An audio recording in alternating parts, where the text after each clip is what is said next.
Hello and welcome to another episode of the Electric Norwegian. I'm Mats. Today I'm in a French car, and it's wonderfully French. It's a Citroen e-c4, or as it was formerly known, the Cactus. I've always loved this car from the first iteration of it, about 10 years ago or something. It's so comfortable and so nice. It floats across the road. It really does just go above everything. Just hides imperfections and potholes and stuff. So, well, a big thanks to Mobile Sarpsborg for lending me the car. I've been having it for about 24 hours, almost, and been driving well over 200 kilometers in it. And, well, the looks of it first. The first Cactus, when it came out, was kind of a squared off thing. Very nice, with the air bumps and everything. This is more of a slightly high up kind of thing, with a swooping body on top of it. It looks very good. It looks very modern. Didn't like it at first, grown to like it now.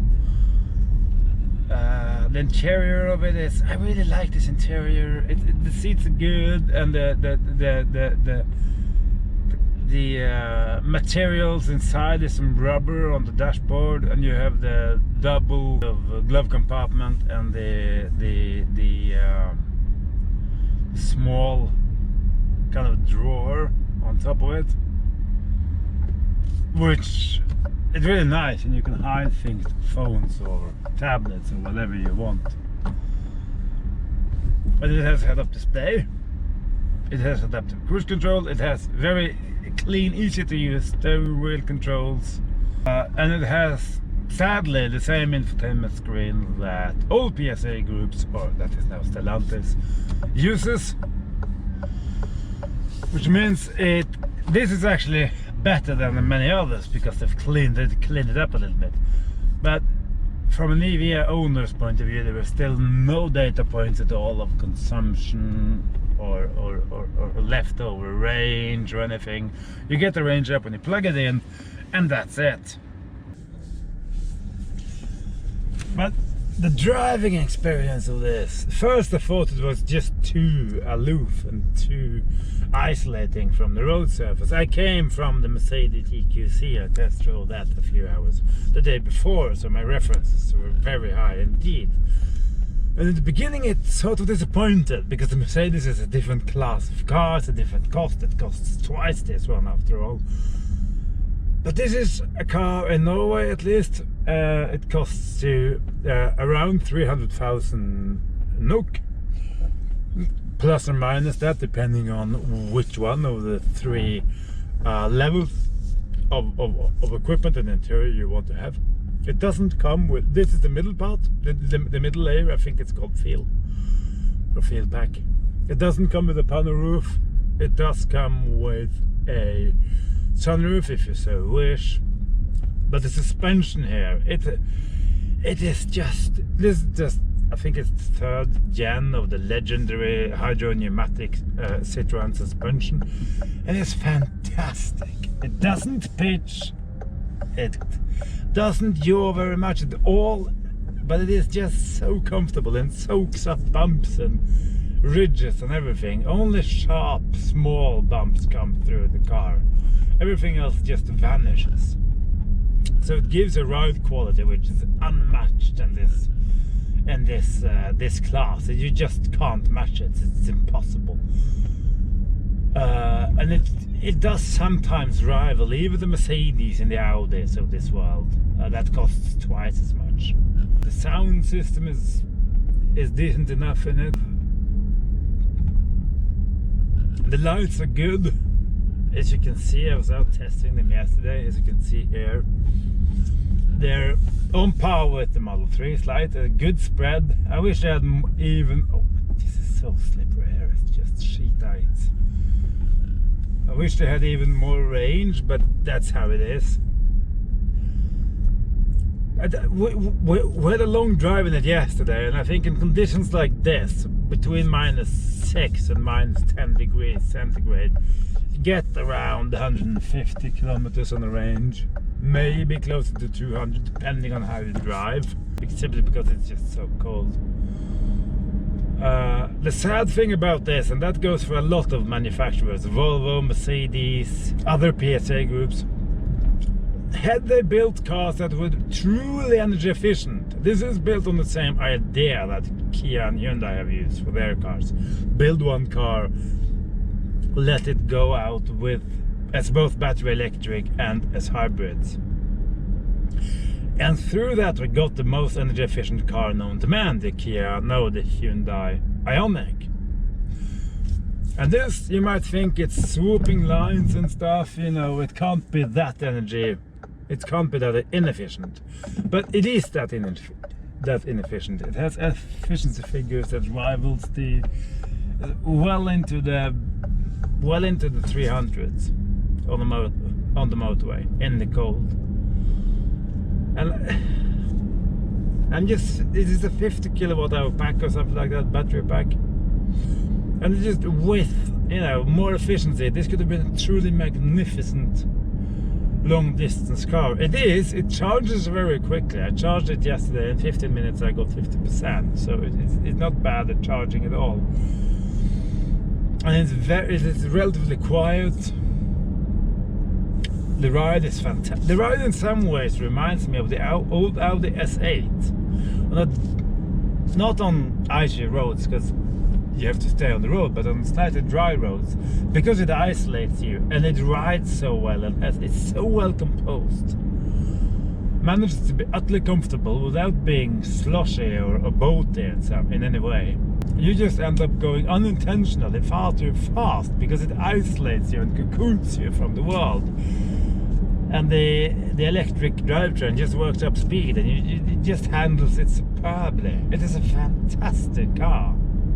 It's not a driver's car as such, but it can be.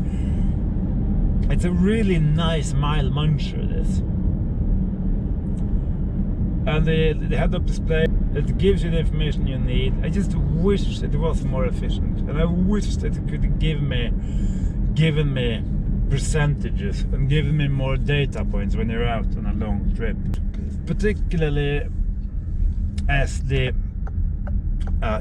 meter on the range tends sometimes to fall very quickly and makes you very uncertain of how far you can really go, because it does adapt after your last drive, so it can vary very wildly from one trip to the next. Well, that's sad, because it is such a great car. You just have to drive it like you did in the old days. Well, I mean old, I mean 5 or 6 years ago. If you're going on a longer trip, you just have to put the navigation there, and then run the navigation up against the range computer and see if it sticks. If you have more range than you have remaining distance consistently, then you're in the green. If the range drops closer and closer to the actual distance to your target, then you have to stop and charge. It's a bit fiddly, but that's how it is. It's not a problem, it just shouldn't be necessary. And of course the voice control in this car is truly atrocious, as it is in most cars. But the seats are good, you sit good, the lights are decent, the sound system is decent.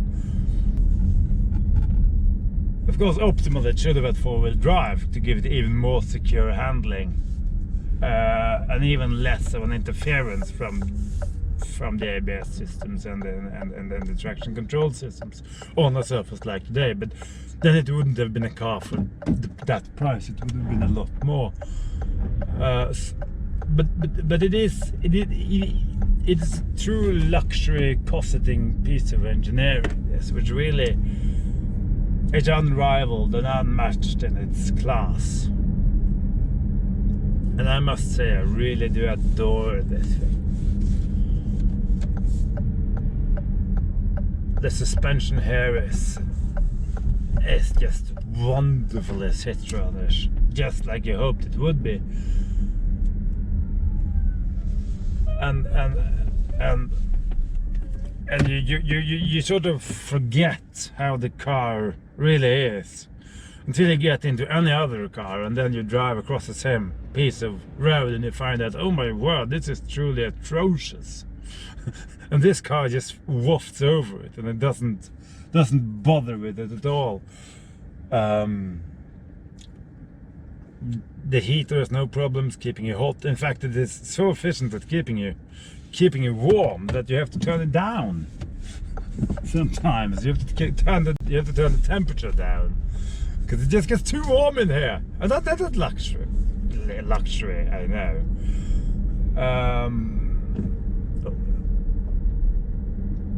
Like I said, it comes with an app, so you can preheat it and all that stuff. The app, I think, also shows the percentage. I have to check that, but I think it does. So it's less of a problem when you own the car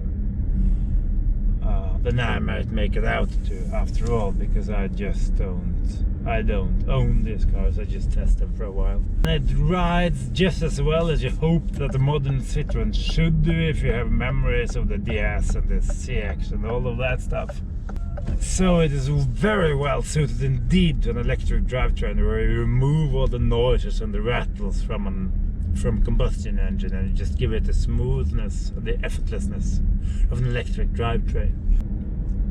It's one of my favorites, really, out there. Sadly, it's less boxy than it used to be, so the space in the back isn't exactly, the space in the trunk isn't. It's good, but it is slightly compromised by the hatch. But that's how it is. I'm 1 meter 89 centimeters, and I can't really fit behind myself, mostly because I have the seat in the lowest position. It's a bit cramped in the back if you have long legs. The rear seats are raised, so you sit higher in the back than in the front. Thus headroom is slightly compromised, but that's, you can work around that. And if you're not quite that tall, you do fit just fine. After all, that's not a big issue.